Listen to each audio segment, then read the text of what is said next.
तो हेलो दोस्तों, मैं हूं संतोष राम, उप मुखिया राजाभार, प्रखंड मझौलिया, जिला पश्चिम चंपारण।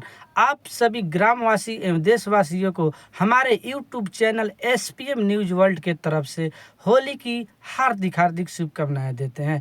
तो चलिए आइए, आप लोग से एक छोटी सी रिक्वेस्ट है कि अगर आप लोग मेरे चैनल पे अभी नया देख रहे हैं तो प्लीज़ आप लोग मेरे चैनल को लाल बटन दबा के सब्सक्राइब कर दें और बेल आइकन यानी घंटी वाले चिन्ह पे भी दबा दें, ताकि जो भी वीडियो मैं डालूं सबसे पहले नोटिफिकेशन आपके पास चला जाए। तो चलिए आइए, जिन भाई बंधुओं को अगर समझ में नहीं आता है तो प्लीज़ आप लोग यूट्यूब पे जाएं और वहां जाके सर्च करें एसपीएम न्यूज वर्ल्ड, यानी एसपीएम न्यूज वर्ल्ड। जैसे ही सर्च करेंगे एक नंबर पे चैनल आएगा, उस चैनल को लाल बटन दबा के सब्सक्राइब कर दे और बेल आइकन और घंटी वाले चिन्ह पे भी दबा दे, ताकि कोई भी वीडियो मैं डालूं सबसे पहले नोटिफिकेशन आपके पास चला जाए, क्योंकि इस चैनल पर प्रत्येक दिन नया के नया अपडेट मिलता रहता है। तो चलिए आइए, वीडियो को यहीं पे एंड करते हैं और फिर से मिलते हैं अगले एक नेक्स्ट वीडियो में नए अपडेट और नई जानकारी के साथ। तब तक के लिए विदा लेता हूं, मैं संतोष निर्मल, राजाभार, उप मुखिया, प्रखंड मझौलिया, पश्चिम चंपारण, बिहार।